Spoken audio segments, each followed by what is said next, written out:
నమస్తే శ్రీ సత్య న్యూస్ కు స్వాగతం. నేను మీ శరత్. ముందు మహాశివరాత్రి సందర్భంగా త్రిపురాంతకంలోని ఆలయాల దర్శనానికి వచ్చే భక్తులకు ఎలాంటి అసౌకర్యాలు కలగకుండా అన్ని శాఖల సమన్వయంతో పనిచేసి విస్తృత ఏర్పాట్లు చేయాలని మార్కాపురం సబ్ కలెక్టర్ వెంకట త్రివినాగ్ తెలిపారు. కలెక్టరేట్లోని కలెక్టర్ కాన్ఫరెన్స్ హాల్లో డిఆర్ఓ చినఓబులసితో కలిసి వివిధ శాఖల అధికారులతో సమీక్షించారు. మహాశివరాత్రికి త్రిపురాంతకేశ్వర స్వామి ఆలయానికి భక్తులతో పాటు వీఐపీలు వచ్చే అవకాశం ఉందన్నారు. ఎలాంటి అసౌకర్యాలు తలెత్తకుండా విస్తృత ఏర్పాట్లు చేయాలని తెలిపారు.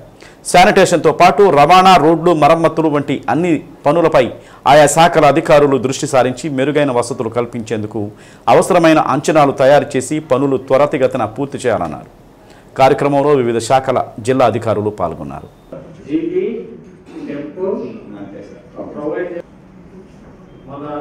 కాబట్టి రిపబ్లిక్ డే దాని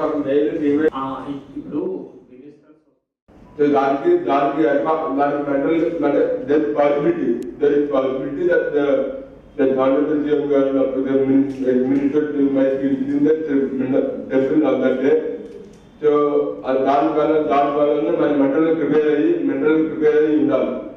So అందుకే లాస్ట్ మినిట్ లో పెట్టి మళ్ళీ it can be unknown that last minute లో ఏదైనా ప్లాన్ చేస్తే మనం మన ఎప్పటికప్పుడు ఏర్పాటు చేయలేము కాబట్టి సో దాని ప్రకారంగా అందుకే మనం ఇప్పుడు మీటింగ్ అనేది కొద్దిగా మెంటల్ గా ప్రిపేర్ అయి ఉంటాం కాబట్టి అన్ని ఏర్పాట్లు చేసుకుంటూ ప్రజలకి ఎటువంటి ఇబ్బంది కలగకుండా అండ్ ఆల్సో సేఫ్టీ దర్శనం చేసుకోవడానికి అందరికీ చెప్పడం జరిగింది. లాస్ట్ టైం ఫస్ట్ మీటింగ్ జరిగినప్పుడు నేను అందరం అన్ని డిపార్ట్మెంట్ చెప్పాను. ఏమైనా ఇచ్చి ఉంటే ముందు ఏమన్నా ఇచ్చి అట్లీస్ట్ చిన్న విషయాలు కూడా ఏమన్నా ఇచ్చి ఉంటే మీ ఇచ్చి ఏమైనా ఇబ్బందులు పెట్టారంటే దాన్ని మా ముందుకు వచ్చి దృష్టిలో పెడితే అది ఇప్పుడు జరిగేదానికి ఎటువంటి ఇబ్బంది లేకుండా చేపిద్దాం అన్ని చెప్తాము. Maintain cleanliness and hygienic sanitary system at all places in uphill and downhill. Sufficient number of sweepers will be deployed.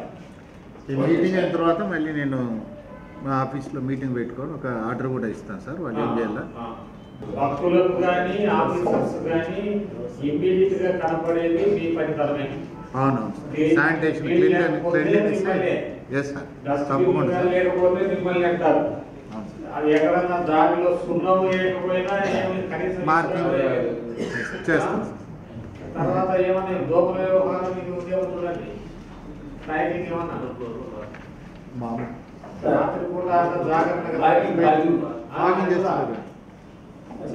Fogging machines ఉన్నాయా? తప్పకుండా చేయించండి. అంటే వాళ్ళు మేలుకుంటారు కదా. శాంతి భద్రతల పరిరక్షణలో పోలీసుల సేవలు చాలా కీలకమని, అదేవిధంగా అందుబాటులో ఉన్న సాంకేతిక పరిజ్ఞానాన్ని అందిపుచ్చుకొని జిల్లా పోలీసు శాఖ ఉన్నతి కోసం ముందడుగు వేయాలని ఎస్పీ ఏఆర్ దామోదర్ అన్నారు. చేమకుర్తిలో జిల్లా ఫైరింగ్ రేంజ్లో పోలీసు అధికారులకు నిర్వహించిన వార్షిక ఫైరింగ్ ప్రాక్టీస్ను ఎస్పీ సందర్శించి అక్కడ చేస్తున్న ఫైరింగ్ ప్రక్రియ గురించి అధికారులకు పలు సూచనలు చేశారు. ఫైరింగ్లో ప్రతి అధికారి పాల్గొని మెళకువలు నేర్చుకుని సందేహాలను నివృత్తి చేసుకోవాలని ఎస్పీ సూచించారు. ఫైరింగ్ రేంజ్లో క్రమశిక్షణ అత్యంత ప్రాధాన్యతమైనదే అన్నారు. ఫైరింగ్ రేంజ్ అధికారుల సూచనల మేరకు ఫైరింగ్ జాగ్రత్తగా ఏకాగ్రతతో చేయాలని, ప్రతి ఒక్క బుల్లెట్ టార్గెట్ వైపే బుల్స్ అయ్యే విధంగా తర్ఫీదు పొందాలన్నారు. కొత్తగా వచ్చిన ఆయుధాల గురించి పూర్తి స్థాయిలో తర్ఫీ పొంది అత్యవసర సమయాల్లో ప్రజల, ప్రభుత్వ, ధన, ప్రాణ రక్షణకై ఎల్లవేళలా సంసిద్ధులై ఉండాలన్నారు. కార్యక్రమంలో additional SP K Nageswararao, AR additional SP Ashok Babu, డిఎస్పీలు లక్ష్మీనారాయణ, నాగరాజు, సాయి ఈశ్వర్, యశ్వంత్, కె శ్రీనివాసరావు, సిఐలు, ఆర్ఐలు, ఎస్ఐలు, సిబ్బంది పాల్గొన్నారు.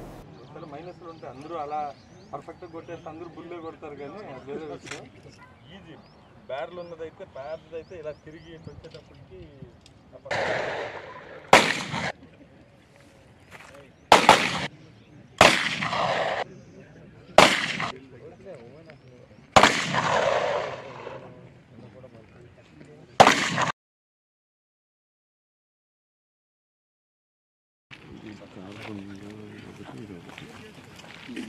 ఇది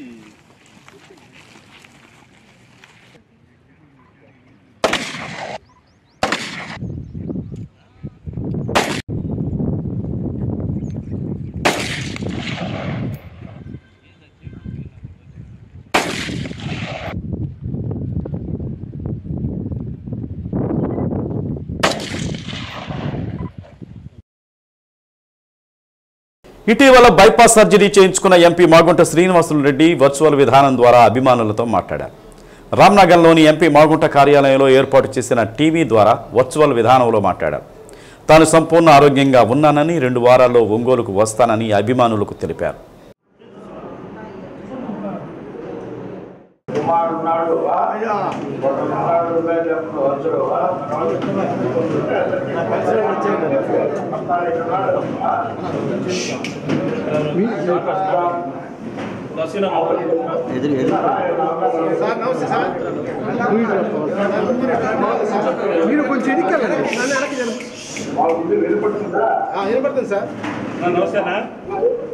ఎంపీ మాగుంట శ్రీనివాసులు రెడ్డిని వర్చువల్ విధానంలో మాట్లాడుతున్నారని తెలుసుకున్న కార్యకర్తలు కార్యాలయానికి వచ్చారు. ప్రతి ఒక్కరిని పేరు పేరున పలకరించి తనకు సంపూర్ణ ఆరోగ్యం కలగాలని కోరుకున్న ప్రతి ఒక్కరికి కృతజ్ఞతలు తెలిపారు. ఏఎంసీ మాజీ చైర్మన్ అయినబత్తిన ఘనశ్యాం, సూపర్ బజార్ మాజీ చైర్మన్ తాత ప్రసాద్, ఆత్మకూరి బ్రహ్మయ్య, కండే శ్రీనివాసరావు, సరస్వతి విద్యా సంస్థల చైర్మన్ ఏవి రమణారెడ్డి, కుప్ప రంగనాయకులు, గొర్రెపాటి శ్రీనివాసరావు, గోరి తిరుపతిరావు, శ్రీపతి ప్రకాశం, కొఠారి నాగేశ్వరరావు, కె కుసుమకుమారి, పసుపులేటి సునీత, ఎత్తపు కొండారెడ్డి తదితరులు పాల్గొన్నారు.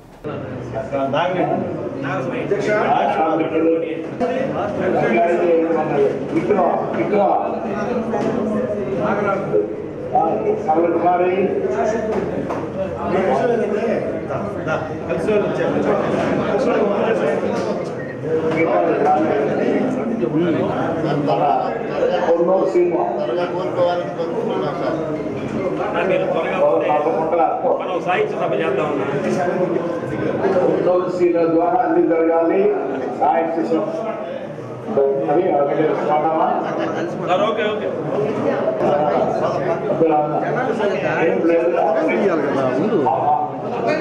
నేను 2 నిమిషాలు చెప్పేసి మళ్ళీ మామూలుగానే తిరుగుతున్నాం మనం. అయినా భగవంతుడు అట్లా చల్లగా చూశాడు కాబట్టి ఒక 2 వారాల పాటు అన్నారు. ఆయన తర్వాత ఈ లోపల మళ్ళా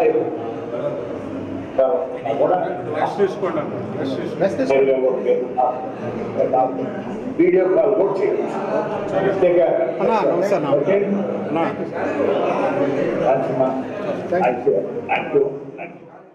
పెద్దలు మాగుంట శ్రీనివాసరెడ్డి గారు వారి సర్జరీ అయిన తర్వాత అభిమానులందరితోటి పంచుకోవడం జరిగింది. సుదీర్ఘ రాజకీయ జీవితంలో 32 సంవత్సరాల పైన ఈ ప్రకాశం జిల్లాతో మాగుంట కుటుంబానికి బాగా అనుబంధం ఉంది. అందువల్ల లక్షలాది మంది అభిమానులు ఎంతోమంది ఉన్నారు. వాళ్ళందరూ అక్కడికి వచ్చి చూడాలనే అభిప్రాయం ప్రతి ఒక్క కార్యకర్తకి, నాయకులకి, అందరికీ ఉంటుంది. కానీ మనం ఆయన ఆరోగ్య దృష్ట్యా అన్ని రకాలుగా బాగుంది. ఇంకా మంచిగా యాక్టివ్గా మనందరికీ సేవ చేయడానికి మాగుంట గారు మనకు ముందుగా రావటానికి మనందరం కొద్దిగా ఓపికతోటి కొన్ని రోజులు ఆయనకి దూరంగా ఉండాల్సిన అవసరం ఉంది. అందుకనే ఆయన ఈ రోజున వీడియో కాన్ఫరెన్స్ ద్వారా అందరికీ చెప్పడం జరిగింది. ఎవరైనా మాట్లాడాలనుకుంటే వీడియో కాల్ ద్వారా మాట్లాడవచ్చు అన్నారు. అది తక్కువ సమయము కేటాయించి ఎప్పుడైనా సాయంత్రం పూటో లేకపోతే ఉదయం పూటో ఎప్పుడైనా పర్మిషన్ తీసుకొని మాట్లాడాలా. ఎందుకంటే ఆయన ఆరోగ్యరీత్యా ఆయన త్వరలోనే మన ముందుకి వచ్చి ప్రజాసేవలో పాల్గొంటారని, ఎందుకంటే ప్రతి ఒక్క అభిమాని ఆయన యొక్క శ్రేయస్సు గురించి, ఆయన కుటుంబ శ్రేయస్సు గురించి మన జిల్లాలో ఉన్న అభిమానులందరూ కోరుకుంటున్నారు. కాబట్టి మంచివాడు కాబట్టి ఆయనకి ఎంత మంచి జరుగుద్ది. కాబట్టి మనందరం ఆ భగవంతుడిని ప్రార్థిస్తూ ఆయన యాక్టివ్గా ప్రజాసేవలో అంతకు ముందు కన్నా బాగా ఉండాలని ఆ భగవంతుని మనస్ఫూర్తిగా కోరుకుంటున్నాం. పెద్దలు గవర్నమెంట్ పార్లమెంట్ సభ్యులు శ్రీ మాగుంట శ్రీనివాసరెడ్డి గారు గత వారం సడన్గా హార్ట్ ఆపరేషన్ చేయించుకొని అందరికీ నిన్నే డిశ్చార్జ్ కావడం జరిగింది. వారు మొట్టమొదటిసారి ఇంటికి వచ్చిన తర్వాత ఈరోజు తన అభిమానులతోటి మాట్లాడాలని ఒక సదుద్దేశంతో ఇప్పుడే మన మాగుంట గారి కార్యాలయంలో వీడియో కాన్ఫరెన్స్లో అందరితో మాట్లాడడం జరిగింది. దయచేసి మనందరం కూడా ఆయన త్వరగా కోలుకొని ఆయన త్వరగా ప్రజాసేవలో నిమగ్నం కావాలని కోరుకుంటూ, అదేవిధంగా కనీసం ఒక 15 నుంచి 20 రోజుల వరకు ఆయన ముఖ్యంగా వయసు రీత్యా ఐసోలేషన్లో ఉండాలని డాక్టర్స్ చెప్పినందువల్ల ఎవరు కూడా మద్రాస్కి రాకుండా ఆయనే వీడియో కాన్ఫరెన్స్లోకి వచ్చి మనందరికీ కూడా మన యోగక్షేమాలు తన యొక్క సమాచారం తెలుసుకుంటున్నాం. ఒక వారం అయిన తర్వాత ఎవరైనా పర్సనల్గా పర్మిషన్ తీసుకొని ఆయనతో వీడియో కాల్ కూడా మాట్లాడచ్చు. ఈ ప్రకాశం జిల్లా ప్రజలందరికీ కూడా మా ద్వారా ఒక సందేశాన్ని ఇవ్వమన్నాడు. నేను చాలా ఆరోగ్యంగా ఉన్నాను, త్వరగా వచ్చి మిమ్మల్ని అందరినీ కలుస్తాను, మీకు ధైర్యం చెప్పేదానికే నేను వీడియో కాన్ఫరెన్స్ ద్వారా ఈరోజు మన కార్యాలయం నుంచి మాట్లాడుతున్నాడని మాకు ధైర్యాన్ని చెప్పాడు. ఆ దేవుడి దయ వల్ల, ఈ ప్రజలందరి ఆశీస్సుల వల్ల చాలా బాగా జరిగి త్వరగా కోలుకొని మన ముందుకు వస్తాడని మేమందరం ఆశిస్తున్నాం. ఆ దేవుణ్ణి కూడా ప్రతి ఒక్కరూ ప్రార్థిస్తున్నారు. మేము కూడా మా సీనన్న త్వరగా వచ్చి ప్రజలందరితో మమైకం కావాలని మనస్ఫూర్తిగా దేవుణ్ణి ప్రార్థిస్తున్నాము. అన్నకి మేము మనస్ఫూర్తిగా కృతజ్ఞతలు తెలియజేసుకుంటున్నాం. ఆయన చూసిన సంతోషం కార్యకర్తల్లో ఈ ప్రజలందరికీ కూడా మీ ద్వారా తెలియచేయండి. నేను ఎప్పుడు అవసరమైనా కూడా మీ అందరితోటి మమేకం అయి ఉంటానని చెప్పినందుకు అన్నకు కూడా కృతజ్ఞతలు తెలియజేసుకుంటూ నమస్కారాలు తెలియజేసుకుంటూ దేవుణ్ణి ప్రార్థిస్తున్నాం. త్వరగా కోలుకొని మా అందరికీ వచ్చి సేవ చేయాలని కోరుకుంటున్నాం. ఒంగోలు జీజీహెచ్ ఆధ్వర్యంలో మ్యాక్సిల్లో ఫేషియల్ సర్జరీపై రిమ్స్ ఆవరణలో అవగాహన ర్యాలీ నిర్వహించారు. నోటి క్యాన్సర్, డెంటల్ సర్జరీలపై అవగాహన కల్పించేందుకు ఈ ర్యాలీ నిర్వహించినట్లు మెడికల్ కళాశాల ప్రిన్సిపాల్ డాక్టర్ ఏడుకొండలరావు తెలిపారు. మ్యాక్సిల్లో ఫెలోషియల్ సర్జరీ అంటే ప్రమాదాలకు గురైనప్పుడు, ముఖానికి డ్యామేజ్ అయినప్పుడు, అలాగే దంతాలకు సంబంధించి సమస్యలు వచ్చినప్పుడు చేసే సర్జరీ పైన నోటి క్యాన్సర్ ముందస్తు జాగ్రత్తలపై అవగాహన ర్యాలీ నిర్వహిస్తున్నట్లు ఏడుకొండలరావు తెలిపారు. ప్రఖ్యాత సర్జన్ సారబ్జీ గిరిమేన్ జ్ఞాపకార్థం కూడా ఈరోజు జరుపుకుంటామని పేర్కొన్నారు. అనంతరం మెడికల్ కళాశాలలోని గ్యాలరీ 3లో విద్యార్థులకు అవగాహన కల్పించారు. కార్యక్రమంలో doctor Tirumalarao, deputy superintendent doctor Namineni Kiran Kumar, doctor Sudhakar Babu, doctor Himashilpa తదితరులు పాల్గొన్నారు. జయించండి, జయించండి, నోటి క్యాన్సర్ జయించండి, జయించండి, జయించండి, జయించండి, నోటి క్యాన్సర్ జయించండి, జయించండి, జయించండి.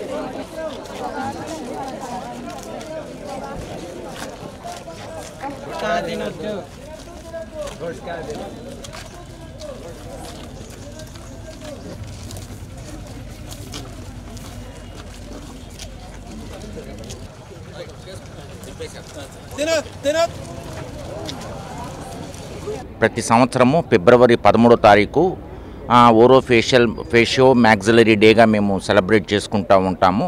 ఈ ముఖ్యమైనటువంటి ఈ ఫేషియో మ్యాక్సిలరీ డే సందర్భంగా అందరము ఒక ర్యాలీ రూపంలో ఒక మా కాలేజీ ప్రాంగణంలో కానీ, హాస్పిటల్ ప్రాంగణంలో కానీ, బయట రోడ్డు మీద దగ్గరికి వెళ్ళి ప్రజలతో కొంచెం మమేకమై వాళ్ళకి అవేర్నెస్ క్రియేట్ చేయాలని, అంటే ఫేషియో మ్యాక్సిలరీ సర్జరీ అంటే ఏంటి, దానికి సంబంధించిన వ్యాధులు ఏంటి, తర్వాత అలాగే ఓరల్ క్యాన్సర్, నోటి క్యాన్సర్ అనేది ఎలా ఉంటుంది, ఏ కారణాల వల్ల వస్తుంది, అది నివారణ చేసుకోవటం ఎట్లా అనే విషయం మీద ర్యాలీ ఆర్గనైజ్ చేస్తున్నాం. అవేర్నెస్ చేయాలని, అవేర్నెస్ క్రియేట్ చేయాలని. దాని తర్వాత అది అయిపోయిన తర్వాత మళ్ళీ మేము కాలేజీకి వచ్చి గ్యాలరీ 3లో ఒక అవేర్నెస్ ప్రోగ్రామ్గా ఒక మీటింగ్ లాగా కూడా ఆర్గనైజ్ చేస్తున్నాము. ఆ మీటింగ్లో ఏంటంటే ఫేషియో మ్యాక్సిలరీ సర్జరీ గురించి, దాని ప్రాముఖ్యత ఏంటి, అసలు ఏ ఏ వ్యాధులు దానిలో కవర్ అవుతాయి, అలాగే ఓరల్ క్యాన్సర్ అంటే ఏంటి, ఏ ఏ కారణాల వల్ల వస్తుందో, దానికి చికిత్స ఏంటి, దాని ప్రివెన్షన్ అనే అంశాల మీద మాట్లాడుకోవడం జరుగుతుంది. సో ఈ ఫేషియో మ్యాక్సిలరీ సర్జరీ ఒక చాలా ఇంపార్టెంట్, వెరీ ప్రైమ్ బ్రాంచ్ అనమాట డెంటల్ సర్జరీలో, డెంటల్ సైన్సెస్లో. లాస్ట్ ఇయర్ ఏంటంటే మనం ర్యాలీ చేసినప్పుడు థీమ్ వచ్చి మ్యాక్సిలోఫేషియల్ ట్రామా ఉంది. అంటే నోరు, ముఖము, దవడ ఇరిగినప్పుడు యాక్సిడెంట్ అయ్యి దాని థీమ్ మీద వెళ్ళాము. ఈ సంవత్సరం థీమ్ ఏంటంటే early detection and prevention of oral cancer. ఎందుకంటే ఈ రోజుల్లో మనకు ఓరల్ క్యాన్సర్ చాలా ఎక్కువైపోయింది. ప్రతి ఒక్కరు పాన్ పరాగు, గుట్కా, స్మోకింగ్ వల్ల క్యాన్సర్ ఎక్కువైంది. కాబట్టి మనం ఎర్లీగా కానీ క్యాన్సర్ని ఐడెంటిఫై చేస్తే వాళ్ళకి ఒక లైఫ్ మనం సేవ్ చేయొచ్చు అనే ఉద్దేశంతో ఈసారి ఆ థీమ్ తీసుకున్నాము. ఓరల్ మ్యాక్సిలోఫేషియల్ సర్జరీ అంటే ఏంటంటే నోరు, ముఖము, దవడ శస్త్రచికిత్స సంబంధించిన వారమాట. మేము బీడీఎస్ తర్వాత మాకు స్పెషాలిటీస్ చాలా ఉంటాయి. అందుట్లో ఇది ఒక స్పెషాలిటీ మ్యాక్సిలోఫేషియల్ సర్జరీ అని. సో ఇది నేను రాష్ట్ర మ్యాక్సిలోఫేషియల్ సర్జన్స్కి సెక్రటరీగా ఉన్నాను. సో నేను కూడా ఈ పిలిపించాను, మొత్తం రాష్ట్రం మొత్తం చేయమని. అన్ని ఊర్లో జరుగుతుంది ఈ రోజే కాదు, ఈ వారం రోజులు ఈ ప్రోగ్రామ్స్ కంటిన్యూస్గా, అంటే స్టూడెంట్స్కి ఎక్యూషన్ కాంపిటీషను, పెయింటింగ్ కాంపిటీషను, తర్వాత కొన్ని కోర్సెస్ మనం నేర్పిస్తా స్టేట్ వైడ్ జరుపుతున్నాం. విశ్రాంత బ్యాంకు ఉద్యోగి ఇంట్లో తలుపులు పగలగొట్టి బంగారు ఆభరణాలు, వెండి ఆభరణాలు, నగదు చోరీ చేసిన సంఘటన ఒంగోలు నగరంలోని కర్నూలు రోడ్లోని ఆంధ్రకేసరి నగర్లో చోటు చేసుకుంది.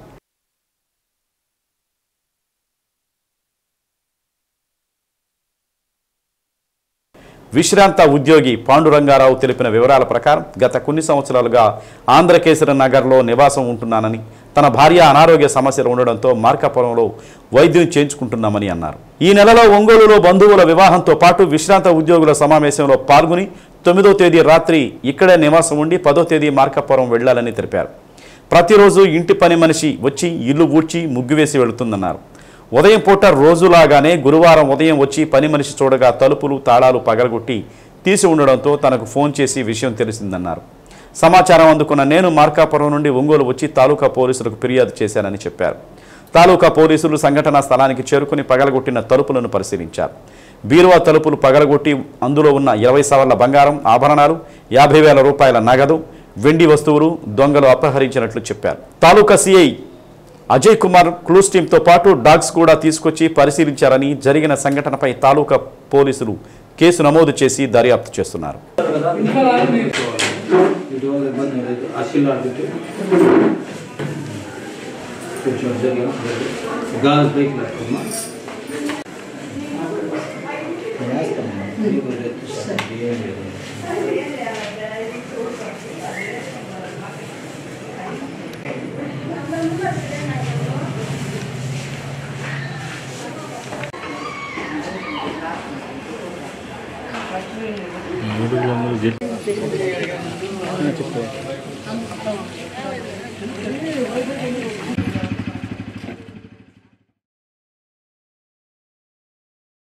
ఒంగోలు లాస్యా గ్రాండ్ వెనక ఉన్న ఆంధ్రకేసరి నగర్లో ఈరోజు ఒక దొంగతనం జరగడం జరిగింది. దీంట్లో రిటైర్డ్ బ్యాంక్ మేనేజర్ అయిన పాండురంగారావు గారు గత 10 రోజుల క్రితం మార్కాపురం వెళ్ళారు. ఈరోజు పక్కింట్లో అతను ఈ తలుపులు పాల్గొట్టడం గమనించి వాళ్ళకి తెలియజేయగా వచ్చి చూశారు. కొంత బంగారము, నగదు, వెండి సామాన్లు పోయినట్లు గుర్తించడం జరిగింది. దీన్ని కనుగొనటకు గాను మేము డాగ్ స్క్వాడ్ని పిలిపించడం, అలాగే క్లూస్ టీమ్ని పిలిపించడం జరిగింది. మాకు వారిపై కొంత సమాచారం ఉంది. దొంగలను త్వరలోనే పట్టుకుంటాము. అలాగే ప్రజలందరికీ మా విన్నపం ఏంటంటే, ఎక్కడైనా సిటీకి దూరంగా ఉన్న ఇళ్ల వద్ద సీసీ కెమెరాలు ఏర్పాటు చేసుకోవాల్సిందిగా కోరుతున్నాము. అలాగే ఏదైనా ఈ ఊర్లు వెళ్ళేటప్పుడు పోలీసు వారికి తెలియజేయడము, మరియు ఆ బంగారాన్ని రెగ్యులర్గా పెట్టే బీరువాల్లో వాటిల్లో కాకుండా తమ వెంట తీసుకెళ్లడం, లేదా ఇంట్లో ఎవరినైనా ఉంచి వెళ్ళడం, లేదా ఎక్కడైనా సీక్రెట్ ప్లేసులు అందరికీ తెలియజేస్తున్నాం. సీసీ కెమెరా పెట్టుకొని పోలీసు వారికి సహకరిస్తారని అందరినీ కోరుకుంటున్నాం. నేను 1వ తారీఖు ఊరికి వెళ్ళిపోయానండి. మా ఆవిడకి కాలు బాగలేక చూపిద్దామని మార్కాపురం వెళ్ళాను. ఈరోజు మార్నింగ్ నేను మార్కాపురంలో బాయ్స్ హై స్కూల్లో వాకింగ్ చేస్తుండగా మా పని అమ్మాయి రవణమ్మ అని ఫోన్ చేసి, అంకుల్ తలుపులు తీసున్నాయి అని చెప్తే ఏం జరిగింది ఏంది అని అడిగాను. అప్పుడు పక్కన వాళ్ళందరికీ చెప్పి పిలుచుకొచ్చింది. ఈ లోపల డిపార్ట్మెంట్ వాళ్ళు వచ్చారు, తర్వాత మీడియా వాళ్ళు కూడా వచ్చారు. అప్రాక్సిమేట్గా ఇంట్లో నాకు హార్ట్ కంప్లైంట్ వచ్చిందండి పోయిన సంవత్సరం జనవరి 14వ తారీఖున. అందుకని ఇంట్లో ఎప్పుడు 50,000 ఉంచుకుంటానండి, ఏ సమయం ఎలా ఉంటుందని. అదేను అప్రాక్సిమేట్గా ఒక 20 సవర్ల బంగారం అనుకుంటున్నాను. తర్వాత వెండి ఒక 1 కిలో 1.5 కిలో ఉండొచ్చని అనుకుంటున్నాను. జరిగింది అది. మెయిన్ తలుపు బద్దలు కొట్టేసి అసలు చెక్కను కూడా టెక్నికల్గా బాగా కట్ చేసేసి వాళ్ళు బీరువాని అదంతా గందరగోళం చేశారు. అది సార్ జరిగిన విషయం. నేను ఫోన్ చేయగానే నేను వెంటనే బయలుదేరి వచ్చాను సార్. నేను ఆమెకి బెడ్ రెస్ట్ అని అంటే నేను ఊరికి వెళ్ళాల్సి వచ్చింది, కాళ్ళు నడవనీక. నిన్న కూడా పని అమ్మాయి వచ్చింది. ఈరోజు మార్నింగ్ వచ్చేటప్పుడు తలుపులు తీసుకున్నాయంట. నాకు వెంటనే ఫోన్ చేసి చెప్పింది. 7 ముద్రలు అవన్నీ తీసుకున్నారు. 7 ముద్రలు తీసుకున్నారు టీం అంతా. అది డాగ్ క్లూ టీం కూడా డాగును కూడా తీసుకొచ్చారు. అది తీసుకెళ్ళిన ఏరియాలో వాళ్ళు చూశారు. డాగు ఈ ముందరికి వెళ్ళేసి రైట్ సైడ్ తిరిగిందంట, నార్త్ సైడ్ వెళ్ళేసి ఈస్ట్ సైడ్ తిరిగిందంట అండి. అక్కడ ఆ మూలలో ఒక సీసీ కెమెరా ఉంది. అది ఆ ముస్లిమ్స్ వాళ్ళ ఇంటి దగ్గర తప్ప ఇంక ఏరియాలో సీసీ కెమెరాలు ఏమి లేవు. వాల్యూ అప్రాక్సిమేట్గా గోల్డ్ ఒక 20 సవర్లు అంటే సవర్ ఇప్పుడు ఉంది కాబట్టి అప్రాక్సిమేట్గా ఒక మొత్తం ఓవరాల్ 20 lakhs ఉంటుందని అనుకుంటున్నానండి. సంతనోత్రపాడు మండలం పీగుడిపాడు గ్రామం దగ్గర వెంపరాల ఆంజనేయులు గోశాల ప్రారంభోత్సవ కార్యక్రమంలో శాసనసభ్యులు B N Vijay Kumar, Ravishankar group chairman, Janasena జిల్లా నాయకులు కంది రవిశంకర్ గోమాతలకు పూజలు చేశారు. రాష్ట్ర ప్రభుత్వం గోశాలల అభివృద్ధికి పెద్ద ఎత్తున నిధులు మంజూరు చేసిందని పేర్కొన్నారు. గోశాలల సంరక్షణమే రాష్ట్ర ప్రభుత్వ లక్ష్యమని ఎమ్మెల్యే విజయ్ కుమార్ తెలిపారు. గోవులను పూజిస్తే రాష్ట్రానికి మంచి జరుగుతుందని ప్రతి ఒక్కరూ గోవులను పోషించే బాధ్యత తీసుకోవాలని కోరారు. జనసేన జిల్లా నాయకులు కంది రవిశంకర్ మాట్లాడుతూ గోపూజ చేస్తే సర్వ దేవతలను పూజించినట్లేనన్నారు. గోవులను పోషించిన వారు ఎవరూ నష్టపోలేదని అన్నారు. కులమతాలకు అతీతంగా ప్రతి ఒక్కరూ గోవును ఆరాధిస్తారని తెలిపారు. రాష్ట్రంలో 50,000 గోశాలలను ఏర్పాటు చేసి 5 లక్షల గోవులను సంరక్షించి 50,000 మంది స్త్రీలకు ఉపాధి అవకాశాలు కల్పించాలనేదే ప్రభుత్వ లక్ష్యమని అన్నారు. గోవును పూజించడం అనాదిగా వస్తున్న దానిని జనసేన కొనసాగిస్తుందని అన్నారు. కార్యక్రమంలో జనసేన నాయకులు చలపతి రాంబాబు, కళ్యాణ్ ముత్యాల, సంజయ్ కుమార్, మన్నం ప్రసాద్, గొట్టిపాటి రాఘవరావు, రావిపాటి రాంబాబు, మల్లవరపు రామకృష్ణారెడ్డి, చుండూరు శ్రీనివాసరావు, తాళూరు కృష్ణ, తాతినేని రాము, నల్లమోతు శ్రీనివాసరావు, గాలి వెంకట సుబ్బయ్య, కొండలు, రావిపాటి శ్రీనివాసరావు, దాల్లా రామారావు, దుగ్గినేని నరసింహారావు, ముప్పా రవి, వీర మహిళలు తదితరులు పాల్గొన్నారు.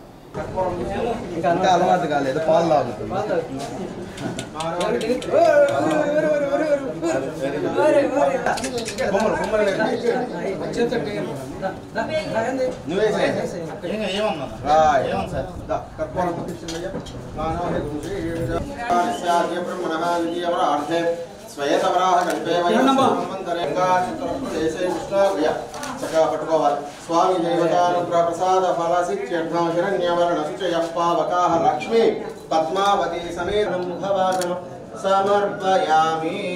హారతి. ఓం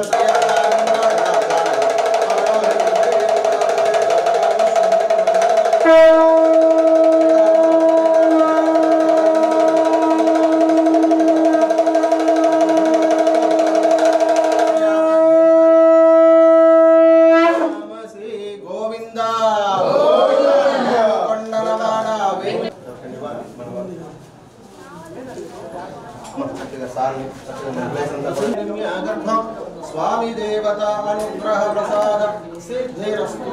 హిరణ్యవర్ణ శుచయ శివయ తన వాపస్మృత స్మృచన్ మే సర్వాగం కనక వస్తు వాహన.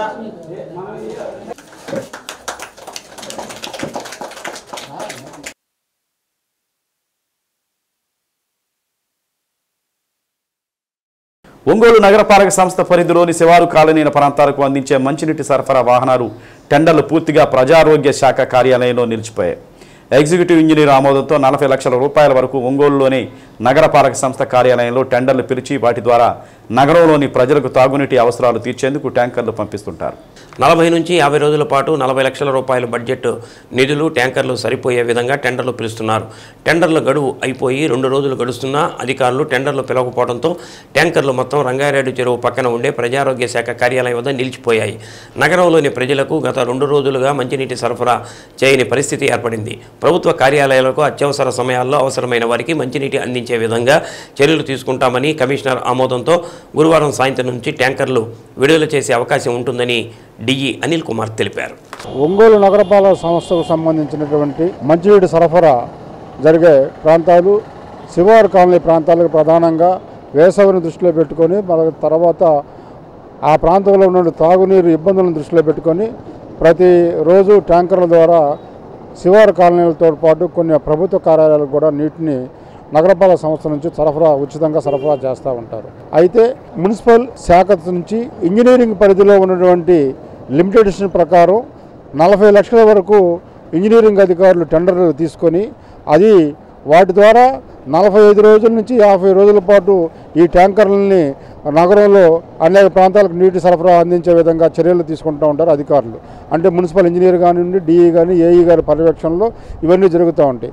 అయితే ఇప్పుడు 45 రోజుల నుంచి 50 రోజులు అయిపోయిన తర్వాత టెండర్ అయితే పూర్తిగా రద్దయిపోయింది.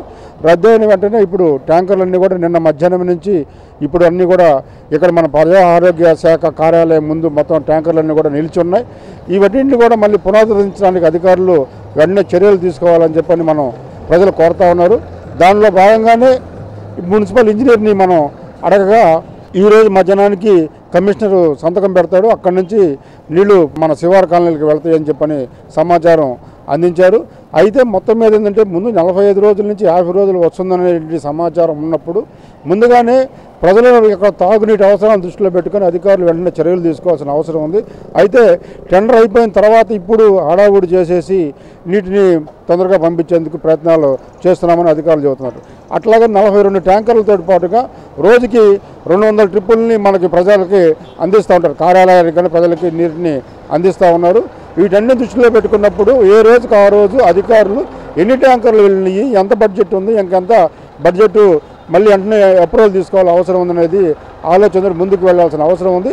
అలా చేయని కారణంగా ఈరోజు 1 రోజున్నర పాటు నీళ్ళు ఆగి ప్రజలు కూడా దాహార్తినికి ఎదురు చూసే పరిస్థితులు ఉన్నాయి. అయితే వెంటనే అయిపోయినా సరే నగరపాలక సంస్థ అధికారులు కమిషన్తో చర్చించి ఈ టెండర్లను మళ్ళీ పునరుద్ధరించి అవసరమైన ప్రాంతాలకి శివారు నీళ్లకు లేని ప్రాంతాలకి వెంటనే నీరు సరఫరా చేయాలని కోరుతా ఉన్నారు.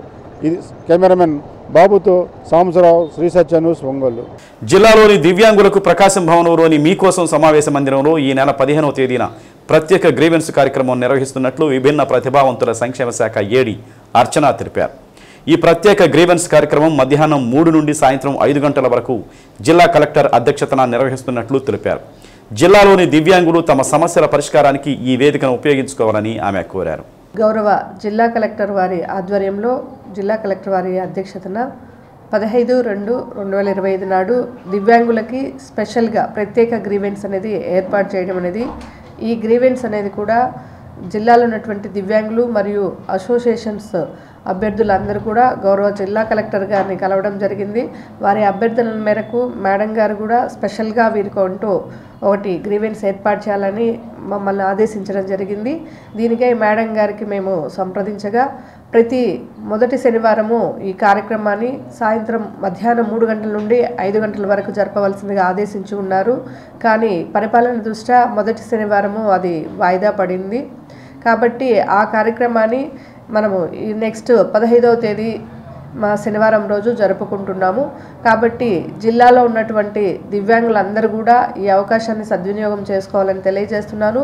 వారికి ఉన్న సమస్యలను పరిష్కరించుకోవాలని త్వరితగతిగా తెలియజేస్తున్నాను. ప్రతి ఒక్కరు కూడా పాటుపడి ఈ కార్యక్రమాన్ని విజయవంతం చేయవలసిందిగా కోరుతున్నాను. ప్రకాశం బాలోత్సవం ద్వితీయ పిల్లల పండగ కార్యక్రమం ఈ నెల 15, 16వ తేదీలలో ఒంగోలు పీవీఆర్ బాలుర ఉన్నత పాఠశాలలో ఘనంగా నిర్వహిస్తున్నట్లు బాలోత్సవ ఆహ్వాన కమిటీ అధ్యక్షులు బి లక్ష్మీనారాయణ, ప్రధాన కార్యదర్శి కె సుబ్రహ్మణ్యం తదితరులు తెలిపారు.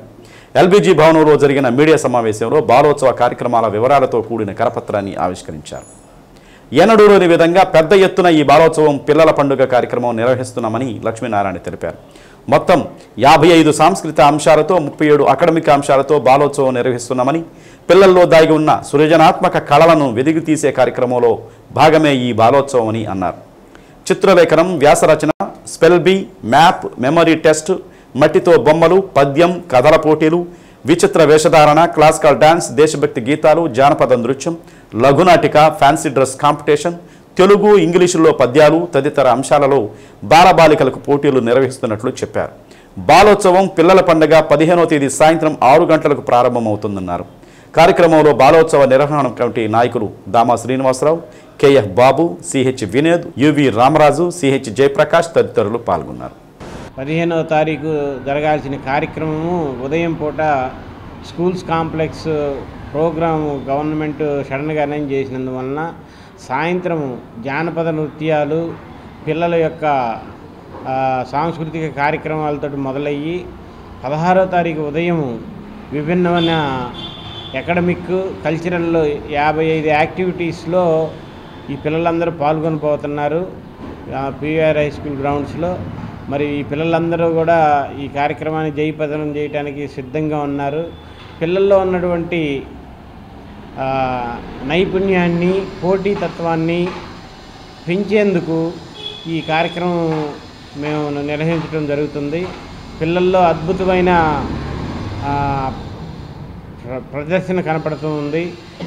ఈ ప్రకాశం బాలోత్సవాలు ఇదే రకంగా కంటిన్యూగా కొనసాగించాలని మా సంకల్పం. ప్రకాశం బాలోత్సవం 16వ తేదీ ఉదయం 9 గంటలకి గౌరవ కలెక్టర్ గారు ముఖ్య అతిథులుగా హాజరవుతూ ఉన్నారు. వారిచే ఈ కార్యక్రమం ప్రారంభించబడుతూ ఉంది. మొత్తం 55 అంశాలలో ఒకే రోజు నిర్వహించడం జరుగుతూ ఉంది. 37 అకాడమిక్ అంశాలు, 18 కల్చరల్ అంశాలలో పీవీఆర్ బాలుర ఉన్నత పాఠశాల స్కూలు మరియు గ్రౌండ్ క్యాంపస్ మొత్తంలో ఈ కార్యక్రమాలు నిర్వహిస్తూ ఉన్నాం. వాటి విద్యార్థులని, పాఠశాల ప్రధానోపాధ్యాయులు, ఉపాధ్యాయులను అందరినీ తల్లిదండ్రులను రిక్వెస్ట్ చేసేది ఏంటంటే విద్యార్థులు ఎవరైతే ఎన్రోల్ చేస్తున్నారో అందరూ కూడా హాజరు కావాల్సిందిగా విజ్ఞప్తి చేస్తూ ఉన్నాం. అంటే పిల్లల్లో ఉన్నటువంటి వాళ్ళ యొక్క టాలెంట్స్ని, వాళ్ళ యొక్క అభిరుచుల్ని, ఆసక్తుల్ని ప్రదర్శించేటువంటి వేదికలు ఈరోజు అవసరం ఉంది. అట్లాంటి వేదికలుగా ఈరోజు బాలోత్సవాలు ఉపయోగపడుతూ ఉన్నాయి. అంటే ఇదేదో ప్రైవేటు సంస్థలు, కొద్దిమంది పెద్దలు అదే పిల్లల పట్ల ఆసక్తి ఉన్న వాళ్ళు నిర్వహించడం కాకుండా ఇంతకుముందు మనకి చూస్తే పెద్ద ప్రభుత్వాలు అన్ని స్కూల్స్లో వార్షికోత్సవాలు జరిపాయి. అట్లాగే మండల స్థాయిలో, జిల్లా స్థాయిలో అనేక రకాల ఈవెంట్స్ జరుగుతూ ఉండేవి. ఈ కాలంలో ఏమీ లేకుండా పోయిన తర్వాత చదువు తప్పితే ఇంకోటి అవకాశం లేకుండా పోయింది. ఇటువంటి పరిస్థితుల్లో రాష్ట్రంలో బాలోత్సవాలు నిర్వహించడం అనేటువంటిది జరుగుతూ ఉందనేది మీకు తెలియజేస్తూ ఉన్నాం. మన ఇక్కడ జరిగేటువంటి ఈ బాలోత్సవంలో కూడా అనేక రకాల ఈవెంట్స్ మనం జానపద నృత్యాలు, లఘునాటికలు, కోలాటం, క్లాసికల్ డ్యాన్సు, చిత్రలేఖనం, వ్యాసరచన, అట్లాగే మట్టితో బొమ్మలు, ఇట్లాంటి అనేక రకాల ఈవెంట్స్ని మేము చేస్తూ ఉన్నాం. వీటిలో పిల్లలు వాళ్ళ యొక్క టాలెంట్స్ని అద్భుతంగా 15వ తేదీన ఈ ప్రకాశం బాలోత్సవాల సందర్భంగా 15వ తేదీన నగరంలో ఉన్నటువంటి ప్రజానీకానికి ఒక వినోదం కల్పించాలనే ఉద్దేశంతో ఈ నగరంలో ఉన్నటువంటి కళాకారులు, అంటే నృత్య ప్రదర్శనలు చేసే కళాకారులందరూ కూడా వివిధ సందర్భంలో వాళ్ళందరూ కూడా వాళ్ళ కళారూపాలు ఇవ్వడానికి చాలామందిని ఆహ్వానించున్నాం. వాళ్ళందరూ కూడా టీములుగా వచ్చి ప్రదర్శనలు చేయబోతూ ఉన్నారు. ఈ సందర్భంగా కళాకారులను కూడా మనం ప్రోత్సహించాలనే ఉద్దేశంతో వాళ్ళందరినీ కూడా ఈ డయాస్ను ఉపయోగించుకొని ప్రదర్శనలు ఇవ్వాల్సిన కోరాము. వాళ్ళందరూ కూడా ప్రదర్శనలు ఇవ్వడానికి రెడీగా ఉన్నారు. అందువల్ల ఆ కళాకారులను ప్రోత్సహించే ఉద్దేశంతో సాయంత్రం ప్రజానీకానికి కొంచెం వినోదం ఇవ్వాలనే ఉద్దేశంతో నగరంలో ఉన్న ప్రజానీకం అందరూ కూడా ఈ కళారూపాలను తిలకించవలసిందిగా కోరుతున్నారు. దళితుల జీవనోపాధి కోసం వారి ఆర్థికాభివృద్ధికి తోడ్పడతాయని ప్రభుత్వాలు ఎస్సీ కార్పొరేషన్ ద్వారా జిల్లా వ్యాప్తంగా షాపింగ్ కాంప్లెక్స్లు ఏర్పాటు చేశారని, అందులో భాగంగా ఒంగోలులోని ఏబిఎం కళాశాల, గోపీకృష్ణ థియేటర్ల వద్ద 22 షాపులను ఎస్సీలకు ఇస్తే వాటికి సంబంధించిన అద్దె బకాయిలు ఏళ్ల తరబడి ఇంతవరకు కార్పొరేషన్కి చెల్లించకపోవడం దురదృష్టకరమని మాల కార్పొరేషన్ చైర్మన్ పెదపూడి విజయకుమార్ అన్నారు. జిల్లా పర్యటనలో భాగంగా ఏబిఎం కాలేజీ, గోపీకృష్ణ థియేటర్ల వద్ద షాపులను పరిశీలించి లబ్ధిదారులు ఎవరనేది విచారణ చేపట్టారు. ఎస్సీ కార్పొరేషన్ ద్వారా పేదలైన ఎస్సీ యువతకు ఉపాధి మార్గంగా షాపులను కేటాయించడం జరిగిందని, ఒక్కో షాపు అద్దె 500 రూపాయలుగా ధర నిర్ణయించిన దాదాపు 15 ఏళ్లుగా 500 రూపాయలు అద్దె చెల్లించకపోగా కొంతమంది బినామీలకు షాపులను పెద్ద మొత్తంలో అద్దెకు ఇస్తున్నారని, ఇది చట్టరీత్యా నేరమన్నారు. ఏళ్ల తరబడి పేరుకుపోయిన బకాయిలు 15 లక్షల పైగా ఉన్నాయని, అద్దె చెల్లించని లబ్ధిదారుల నుండి షాపులు స్వాధీనం చేసుకుని అర్హులైన వారికి ఇచ్చేందుకు చర్యలు తీసుకుంటామని తెలిపారు. కార్యక్రమంలో SC corporation ED K Arjun Naik, executive officer B Narasimha Rao తదితరులు పాల్గొన్నారు.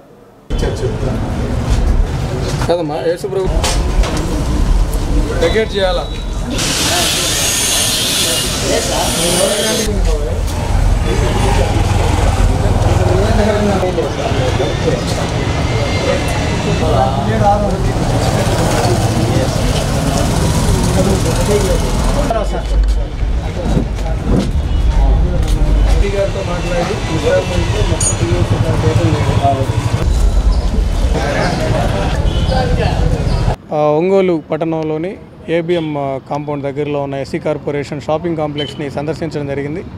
ఎస్సీ కార్పొరేషన్ ద్వారా ఇచ్చినటువంటి లబ్ధిదారులు, వాస్తవికంగా ఉన్నటువంటి లబ్ధిదారులు వాళ్ళు దాంట్లో ఎంజాయ్మెంట్లో ఉన్నారా లేదా, ప్రాక్సీస్ ఉన్నారని వెరిఫికేషన్ చేయడం కోసం ఈ కార్పొరేషన్ పరిధిలో ఉన్నటువంటి ఈ షాపింగ్ కాంప్లెక్స్ వెరిఫై చేయడం జరిగింది.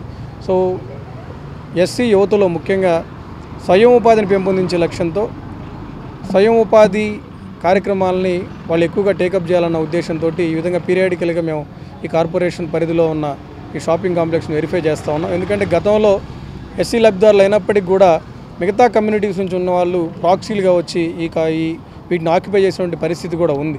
సో కొన్ని చోట్ల అయితే ఈ కాంప్లెక్స్లు కొన్ని రిపేర్స్లో ఉన్నాయి. వాటిని ఏ విధంగా వాటిని అమల్లోకి తీసుకురావాలి, ఏ విధంగా వాటిని పనిచేసే విధంగా చేయాలి, ఉపయోగకరంగా మార్చాలన్న ఉద్దేశంతో పీరియాడికల్గా జరుగుతున్నటువంటి వెరిఫికేషన్లో భాగంగా ఈరోజు ఒంగోలులో ఈ కార్యక్రమాన్ని చేపట్టడం జరిగింది.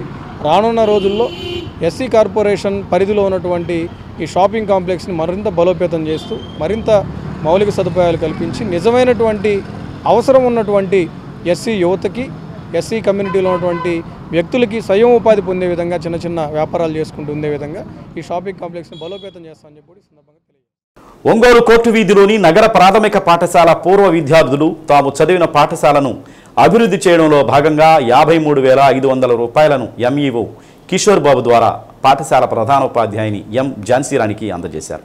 1968, 1969, 1972 సంవత్సరాల్లో చదివిన పూర్వ విద్యార్థులు అందుబాటులో ఉన్న వారితో సంప్రదించి పాఠశాల అభివృద్ధి కోసం తమకు తోచినంత సాయాన్ని అందజేయడం సంతోషంగా ఉందని పేర్కొన్నారు. నగర ప్రాథమిక పాఠశాల నిర్మించి దాదాపు 85 ఏళ్ల పైగా అవుతుందని, మొత్తం శిథిలావస్థకు చేరుకున్న పాఠశాలను దాదాపు 6 లక్షల రూపాయల వ్యయంతో జిల్లా విద్యాశాఖ అధికారుల సహకారంతో కొంత తాము కూడా సమకూర్చుకొని బాగు చేశామని, ఇంకా మరికొంత మరమ్మతులు చేయాల్సి ఉందని ప్రధానోపాధ్యాయురాలు ఝాన్సీరాణి తెలిపారు. ఎంఈఓ కిషోర్ బాబు మాట్లాడుతూ పూర్వ విద్యార్థులు తాము చదువుకున్న పాఠశాలను గుర్తుపెట్టుకొని పాఠశాల అభివృద్ధి కోసం 53,500 రూపాయలు సహకారం అందించడం చూస్తే వారు చదువుకున్న పాఠశాలపై వారికున్న ప్రేమ తెలియజేస్తుందన్నారు. ఈ సందర్భంగా వారికి అభినందనలు తెలిపారు. ప్రతి పాఠశాలలో పూర్వ విద్యార్థులు కలుసుకుని పాఠశాల అభివృద్ధికి దోహదపడాలని ఆయన పిలుపునిచ్చారు.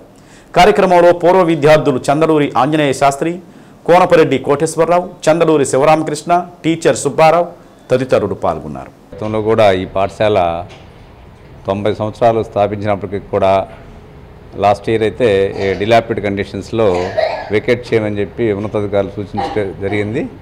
అయితే తల్లిదండ్రులు అందరూ కూడా దీనికి హ్యాబిటేషను మనకి పైన ఉన్నటువంటి కొండ మించి ఉంటారు తల్లిదండ్రులు అందరూ కూడా. సో దాంట్లో భాగంగా మనం ఇంజనీర్ గారి యొక్క సలహా తీసుకొని సుమారు 6 లక్షల రూపాయలు వెచ్చించి ఈ పాఠశాలను తిరిగి రెనోవేట్ చేసుకోవడం జరిగింది. తల్లిదండ్రులు అట్లనే పూర్వ విద్యార్థులు తలుచుకుంటే జరిగేటటువంటి అద్భుతాలకి ఇది ఒక బెస్ట్ ఉదాహరణ. ఇది మూసేయాల్సినటువంటి స్కూల్ మళ్ళీ తిరిగి పునర్జీవనం తీసుకొని ఇవాళ మరి ఈ కొత్త కుంతలు దొక్కుతూ ఉంది. అలాగే పూర్వ విద్యార్థులు తలుచుకుంటే ఎన్ని రకాలైనటువంటి ప్రభుత్వ ద్రవ్య సహాయం అవసరం లేకుండా కూడా మనదే అనుకున్నప్పుడు డెవలప్ చేసుకోవడానికి ద బెస్ట్ ఎగ్జాంపుల్గా ఉందని చెప్పి తెలియజేసుకుంటాం. 24 ఇయర్స్ నుంచి ప్రధానోపాధ్యాయులుగా పనిచేస్తున్నాను. గత ఆగస్టు 6, 2024న అప్పటి డిఈఓ గారు అయినటువంటి సుభద్రా మేడం గారు మాకు స్కూల్ పరిస్థితులను బట్టి ఆర్డర్ ఇచ్చి ఉన్నారు, మీరు స్కూల్ని ఇక్కడ నుంచి షిఫ్ట్ చేసుకోవాల్సిందిగానని. అయితే మేమేమనుకున్నామంటే, నేను మా స్కూల్లో ఉన్నటువంటి సహోపాధ్యాయుడు Subbarao sir, school PMC members, parents committee members, school staff అందరం కలిసి ఒక నిర్ణయం తీసుకున్నాం అనమాట. ఎలాగైతేమే సరే మన స్కూల్ని మన పరిసరంలోనే నిలబెట్టుకోవాలని చెప్పేసి ఆ గట్టి నిర్ణయం తీసుకొని స్కూల్ని నిలబెట్టుకోవాలని మా డైనమిక్ ఎంఈఓ గారు అయినటువంటి టి కిషోర్ బాబు గారి సహకారంతో, పేరెంట్స్ మెంబర్ అందరి సహకారంతో మేమందరమే సొంత డబ్బులు ఖర్చు చేసుకొని ఇంచుమించు 6 లక్షల దాకా ఖర్చు పెట్టుకొని స్కూల్ పునర్నిర్మాణం చేసుకున్నాం అనమాట. అయితే ఈ విషయాన్ని మేము పూర్వ విద్యార్థుల దృష్టికి కూడా తీసుకెళ్ళాం అనమాట. పూర్వ విద్యార్థులు అంటే శ్రీ ఆంజనేయ శాస్త్రి గారు, కొంతమంది సార్లు అందరూ వచ్చి స్కూల్ని పరిశీలించి చాలా సంతోషపడి వాళ్ళు కూడా మేము కూడా మా వంతు సహాయం చేస్తామన్నారు. మా స్కూల్లో కూడా ఇంకా కొంత మరమ్మత్తు పనులు ఉన్నాయి. ఆ పనుల నిమిత్తమై సార్ వాళ్ళందరూ కలిసి ఈరోజు పూర్వ విద్యాలయ అందరూ కలిసి 53,500 రూపాయలు మా స్కూల్కి నగదు బహుకరణ చేయటం జరిగింది. వాళ్ళు ఇచ్చినటువంటి ఆ డబ్బులని స్కూల్కే వినియోగించి స్కూల్ అభివృద్ధికి చేస్తామని. ఆంధ్ర బ్యాంక్ సీనియర్ మేనేజర్గా చేసి రిటైర్ అయ్యాను. మేము 1968లో 4th వరకు ఇక్కడ చదివాను. ఈ మధ్యకాలంలో 2-3 సంవత్సరాల క్రితం ఈ స్కూల్కి వచ్చినప్పుడు ఈ స్కూల్ పరిస్థితి చూసేసి మా హెడ్ మిస్సెస్ గారితో మాట్లాడి వెళ్ళటం జరిగింది. ఈ మధ్య మెగా పేరెంట్ టీచర్ మీటింగ్కి వాళ్ళని గుర్తుపెట్టుకొని పిలిచి ఇక్కడ పాఠశాల పరిస్థితుల్లో చెప్పడం జరిగింది. అప్పుడు నాకు ఇక్కడ అందుబాటులో ఉన్న పాత ఫ్రెండ్స్ అందరినీ కలుసుకొని పాఠశాల అభివృద్ధి కోసం మన చేతనం చేద్దామన్నప్పుడు వాళ్ళందరూ ఎంతో వేగంగా స్పందించి వాళ్ళకు తోచిన సహాయం చేసేసి 69లో మాది ఇక్కడ 5th క్లాస్ అయిపోయింది. ఈ స్కూల్ నుంచి వచ్చిన చాలామంది విద్యార్థులు ఈరోజు మంచి మంచి ఉద్యోగాల్లో మంచి పొజిషన్లో చాలామంది లాయర్లుగా ఉన్నారు. అప్పట్లో ఈ స్కూలు వల్ల మేము ఇక్కడున్న టీచర్ల వల్ల, అప్పుడు మా ఇందిరమ్మ టీచర్ గారు చెప్పి ఉండేవారు హెడ్ మాస్టర్ ఆవిడ గుండానే మంచి చదువు చదువుకున్నాము. ముందు బేస్ లేనిది ఎవరైనా చేయలేదు కాబట్టి ఇక్కడ మాకు మంచి బేస్ పడటం వల్ల ఈరోజు మేము పెరిగి పెద్ద అయ్యాము, మంచి పొజిషన్లో ఉన్నాము. దానికి మాకు ఈ స్కూల్కి మేము ఎప్పటికీ మేము రుణపడి ఉంటాము. దానివల్ల మాకు చేతనందు వల్ల చిన్న చిన్న సహాయం చేసి ఈ స్కూల్కి కొంచెం కోఆపరేషన్ ఇవ్వాలని చెప్పి మేము ఈ చిన్న పని చేశాము. అందరికీ ధన్యవాదాలు. సరే నేను వచ్చిన తర్వాత ఈ స్కూల్ పరిస్థితి ఏంటంటే వర్షం పడితే ఉండడానికి లేదు, కరెంట్ షాకు, చాలా ఇబ్బందుల్లో ఉన్నప్పుడు మేము మేడం గారి సహాయంతో, హెడ్ మాస్టర్ గారి సహాయంతో అందరికీ వరుసన కంప్లైంట్లు పెట్టాం, ఏదన్నా బాగు చేయమని చెప్పినటువంటి ఆలోచనతో. ఏదన్నా అవకాశం ఉంటే మీరు పేరెంట్స్ ద్వారా అది ఏదైనా ప్రయత్నం చేయమని చెప్పడం జరిగింది. సరే ఆ ప్రయత్నంలో మేము ఈ పేరెంట్స్ ప్లస్ డోనర్సు, ఓల్డ్ స్టూడెంట్స్ సహాయ సహకారాలు తీసుకొని ఒక 6 లక్షల రూపాయలు అటు ఇటుగా బాగు చేసి ఈ స్కూల్ మొత్తం కూడా రీమోడలింగ్ చేసి యాజ్ టీజ్ కంటే ఒక నెల రోజులు వర్షం పడ్డా కూడా ఒక డ్రాప్ కూడా కిందకు పడకుండా ఉండే విధంగా మేము ఈ గవర్నమెంట్ ఇంజనీర్ సహాయ సహకారంతో తీసుకొని మేము దీన్ని డెవలప్మెంట్ చేయడం అనేది జరిగింది. కేంద్ర ప్రభుత్వం శీతాకాల పార్లమెంటు సమావేశాలు ప్రారంభం కాకముందే వక్ఫ్ బోర్డు సవరణ బిల్లును పార్లమెంటులో చర్చకు పెట్టడాన్ని ఎస్డిపిఐ రాష్ట్ర నాయకులు అబ్దుల్ సత్తార్ తప్పుపట్టారు. రాష్ట్ర వ్యాప్తంగా జరుగుతున్న కార్యక్రమంలో భాగంగా ప్రార్థనల అనంతరం బిలాల్ నగర్ సర్కిల్ వద్ద పలువురు నిరసన చేపట్టారు. నరేంద్ర మోడీ ప్రభుత్వం ముస్లింలపై పగబట్టిందని, పార్లమెంటులో మెజార్టీ లేనందువల్ల కుట్రపూరితంగా సమావేశాలు మొదలు కాకముందే పార్లమెంటులో చర్చకు పెట్టిందని, దీన్ని మైనారిటీ సంఘాలు బలంగా అడ్డుకోవాలని పిలుపునిచ్చారు. రాష్ట్ర ముఖ్యమంత్రి చంద్రబాబు కేంద్రంలో కీలక స్థానంలో ఉన్నారు కాబట్టి వారు చెబితే మోడీ, అమిత్ షా, నితీష్ కుమార్లను కూడా ఒప్పించగల సామర్థ్యం ఉందన్నారు. ముస్లింల పక్షపాతి అని చెప్పుకునే ఆంధ్ర కూటమి నాయకులు సవరణ బిల్లుపై తమ వైఖరి స్పష్టం చేయాలని, లేని పక్షంలో కేంద్రంలో ఎన్డీఏ మద్దతు ఉపసంహరించుకుంటారా అని ప్రశ్నించారు. సవరణలోని అంశాలపై ముస్లిం సంఘాలు ఆందోళన చెందుతున్నాయని, ఒకవేళ బిల్లు ఆమోదం పొందితే ముస్లింల మనుగడకే ప్రమాదకరమని ఆందోళన వ్యక్తం చేశారు. కార్యక్రమంలో రాష్ట్ర నాయకులు అబ్దుల్ సత్తార్, ఒంగోలు అసెంబ్లీ ప్రధాన కార్యదర్శి పఠాన్ ఖాజావలి, ఆయుబ్, ఖలీల్, సుల్తాన్ తదితరులు పాల్గొన్నారు. Social democratic party of India జిల్లా అధ్యక్షుడిని. ఈరోజు కేంద్ర ప్రభుత్వం వక్ఫ్ సవరణ బిల్లును అర్ధంతరంగా పార్లమెంటులో ప్రవేశపెట్టబోతుంది. మేము దీన్ని తప్పుపడుతున్నాం, అలాగే తీవ్రంగా ఖండిస్తున్నాం. శీతాకాల సమావేశాలు పెట్టాల్సిన బిల్లు అంత తొందరగా ఎందుకు పెడుతున్నారు?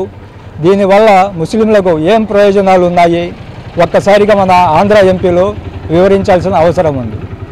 అలాగే ఈ ప్రభుత్వంలో ముస్లింల మీద దాడులు జరుగుతున్నా, చట్టాలు చేస్తున్నా రాష్ట్ర ప్రభుత్వం నిమ్మకు నీరెత్తినట్లుగా ఉంది. అలాగే ప్రతి విషయంలోనూ కేంద్ర ప్రభుత్వంతో మద్దతు తెలిపి ఇక్కడ ముస్లింలకు ద్రోహం చేస్తున్నారు. కేంద్ర ప్రభుత్వంలో మెజారిటీ లేదు కాబట్టే గతంలో కూడా ఈ వక్ఫ్ సవరణ బిల్లును వెనక్కి తీసుకున్నారు. ఈరోజు మళ్ళీ కుట్రపూరితంగా ముందుగానే పెట్టేసి హడావుడిగా ఉన్న ఎంపీలను సస్పెండ్ చేసి బయటకు పంపించి ఈ చట్టాన్ని మెజారిటీతో గెలుపొందాలన్న ఒక దురుద్దేశంతో చేస్తున్నారు. దీన్ని ఖండిస్తున్నాం. దామచల్ల సక్కుబాయమ్మ ప్రభుత్వ మహిళా డిగ్రీ కళాశాలలో ఆంగ్ల శాఖ మహిళా సాధికారత ఆధ్వర్యంలో ఆంగ్ల రచయిత్రి, సామాజిక కార్యకర్త సరోజినీ నాయుడు జయంతిని నిర్వహించారు. సరోజినీ నాయుడు స్వాతంత్ర సమరంలో ఎలా పాల్గొన్నది, ఆమె కవిత్వం ఎలా ప్రాచుర్యంలోకి వచ్చింది ప్రిన్సిపల్ కళ్యాణి వివరించారు. కార్యక్రమంలో Sudharani, doctor AV Rajyalakshmi, doctor P Indira, P Kusumakumari, doctor M Srinivasareddy, P Yamini, Ammaji, అధ్యాపకేతర సిబ్బంది, విద్యార్థినులు పాల్గొన్నారు.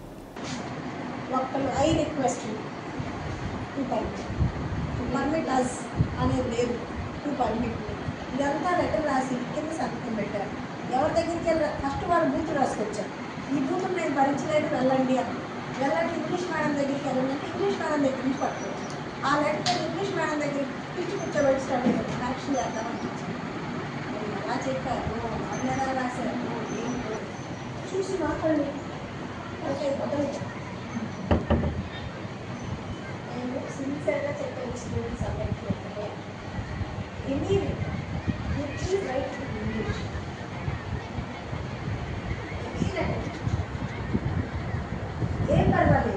and achievements across all walks of life. First and foremost, we are honored to welcome our principal, Dr. D. Kalyani, whose inspiring journey and contribution to this college has been a beacon of empowerment. I also extend a warm welcome to Convener of Women Empowerment Cell, Dr. P. Indira. Kindly please take your seat on the line. Next, I extend a warm welcome to the in charge of the English department, M. Sudharani ma'am. Please take your seat. Now, I hand over our rest of our program to the Shri Satya న్యూస్లో నేటి మాట. స్నేహితుడిని మించిన బలం లేదు, సంతృప్తిని మించిన సంపద లేదు. శ్రీ సత్య న్యూస్ ఇంతటితో సమాప్తం. తిరిగి మరో బులెటిన్లో కలుసుకుందాం. అంతవరకు కీప్ వాచింగ్ శ్రీ సత్య న్యూస్.